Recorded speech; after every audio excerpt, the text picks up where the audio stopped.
See where the concrete footing is? Mm-hmm. That's the actual footing right there. The dirt needs to be that high. So this is where you're talking about us needing to. You need to backfill. You see this dirt? Mm-hmm. That's what got washed out.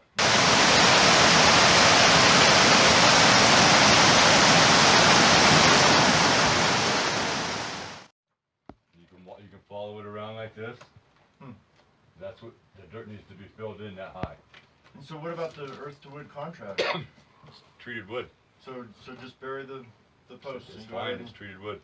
Okay. Treated wood can sit in the water. It can sit in the dirt. It can sit in the concrete. So this is literally a dump truck or two. Oh, this is probably 2, maybe 3. Mm-hmm. A major thing. These stem walls. Mm-hmm. I'll turn the lights off. You can see the cracks through them. If I continue doing what I'm doing and none of this gets backfilled, those are eventually just going to fall inside in here. Okay. They have to be backfilled up so that they retain their integrity. Mm-hmm. We get a wheelbarrow underneath and a wheelbarrow outside. Mm-hmm. Bring the wheelbarrow outside, dump it through the hole, shovel it into the wheelbarrow, bring it over here, dump it. Just keep doing that, tamping it down as you go. Mm-hmm. You're probably looking at 5 to 7 days worth of time for 2 people to move the dirt into here. Mm-hmm.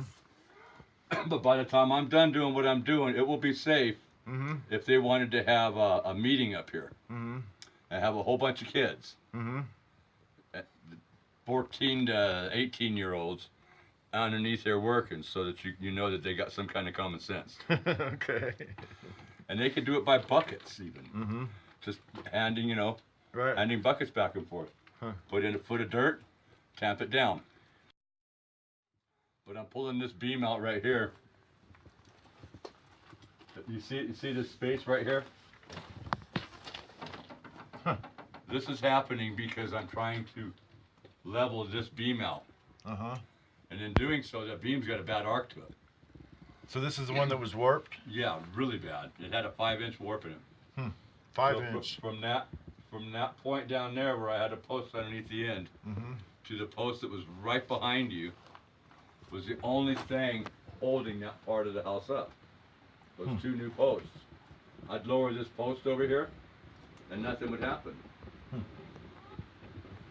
It still had that big arc in it and I couldn't get that arc to come out. So the only thing I could think of is when it got really wet in here, these boards had been dry for 75, 80 years. Just as dry as could be.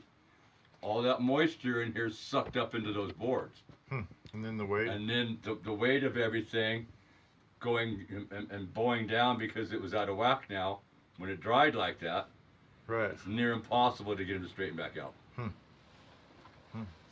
Even these, same thing. I lifted it up a little bit and it creaked and popped and creaked and popped and creaked and popped. I lifted this side up right here. It's not doing anything to this. It'll lift it up. It lifted it up that far.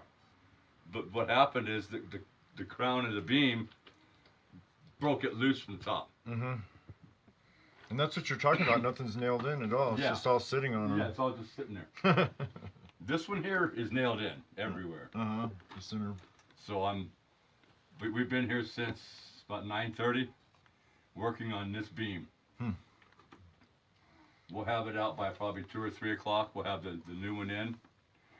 Then we can take our temporary beam out, put our temporary beam in across here somewhere, and put our steel beams in underneath it, lift it up, and then everything should be lifted to the height that it needs to be. I can get rid of all these other little posts and pour concrete pads where the posts are, and just wait for them to dry. Cool. Okay, so our dirt, to put the dirt in, that's just to make sure that the integrity of the outside of the wall. It will not, the integrity of the outside of the wall will not do anything to what I'm doing. Exactly. If it falls in, it's not gonna matter one bit. Yep. Aesthetically, for the house, yes, you do want it up. These concrete pads are, these are the boxes that I use to pour them. Those big plywood boxes, those are what I use to pour the pads. So there's concrete there. Yeah. You know how far the post went down underground, or It were they? went down. This one is probably 8 inches underground. That one, from the bottom of the concrete, it was probably 12 inches. And there's a big rock it's sitting on. But what happened is those posts were already completely dry. Then they got saturated with water again. Well, there was no meat to hold it. Mm-hmm. So when it dried back out, the post just ugh. Right. Yep, I can get it.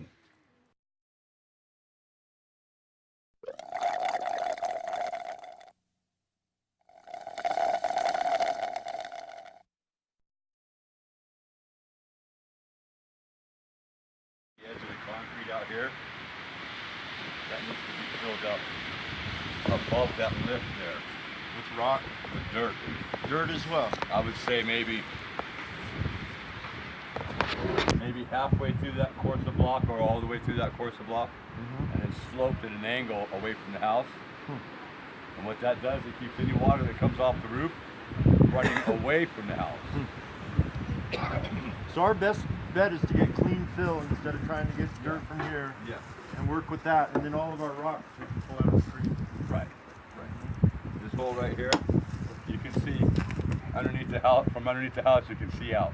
I saw the light. Yep. Okay, and the same over here. So that means water's draining in there every time Draining it in rains, there, it's just exactly. pouring. If you bring it to the top of the footing right there and slope it away from the house, you won't get any more run back into the house. Yep. And you want to do it all the way around. Wherever you can see this lip, you don't want to see that lip. Yep. Okay. So 6 inches above that is cool, but Yeah. and bring it out like a foot. Bring it out probably maybe 2 or 3 feet. Okay. Level it out, tap it down a little bit. All right. And so show us about the chinking and everything. You were telling us about the log stuff you can buy for the custom log In homes. here, when it was built, the logs I'm sure were all tight together. With the sun hitting it like it does, the intense heat, it dries them out so much that there needs to be something in between here. There's a thing that they use in the log homes. It's like a spacer that goes between the log homes now. They'll have a hole like this that goes through the log. They put that material in there, they set the logs on there, it pushes it down like an insulation to keep the vapors and air and stuff transferring through. You can get that same stuff, and you can tap it in here, a hammer and a piece of wood. It's like a rope. Like a rope, exactly. And you can get them in different thicknesses, Yep. and you can fill these holes up. What that's going to do, it'll keep the air from blowing through here. As far as the structure of the cabin, it's not going to do anything for the structure. But all these nails either need to be knocked in or pulled out. And And that's just allowing penetration for moisture with the nails. exactly. The bark that has deteriorated and come off, it's nails that held the bark on, like that right there. Yep. So what you're recommending too is for us to peel this bark at Peel some all point the bark and off, stain it, stain it, and then it'll look like Justin's cabin, sort of. and there's times I've used rope in here. Just regular, not nylon, but the old hemp type rope, Right. and just tap it in there. Okay. All right. And then what about this upper thing? We need to get the chinking on it again. After it's all raised up, you'll want to bust that lip of concrete out. Uh-huh. This little lip right here of the loose stuff, you want to bust that out. And I would say, if you can, take a saw or something and cut a little groove in the outside edge, all the way around this wall right here, And flash it. and put a piece of flashing in there, and bring that flashing and have it run over the edge. So in other words, we don't need to pull the deck up and stuff, No. but just use a sawzall or something Right. and cut a lip to Right. stick it into. You can take this first board off Mm-hmm. and do it like that. Put a piece of metal here, put a piece of 4-inch rib edge. Flash it all the way over the Flash edge. it over the edge so that whatever moisture does hit it, it doesn't run inside. It automatically runs off and runs away from the building, everything. Yep. And same with our dirt at the bottom. Once we do it, go ahead and line it with river rock. On Yeah, top. and have So everything the run away. Mhm. There's so much gravel in the riverbed now from the floods. Yeah, there's plenty of rock. You could come out here with pickup trucks and wheelbarrows, and for 3 or 4 days, nothing but load rock in there. I can even get a skid loader or something. Yeah, and you would never ever make it dent it. If you can, fill in the cells of these blocks with concrete.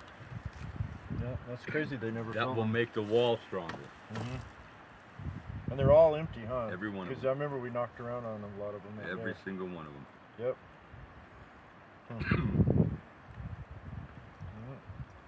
Put some concrete in there, get some 3-foot pieces of steel, and every place you can, stuff a piece of steel down in there in the concrete so that it gives it some sort of rigidity. Yep.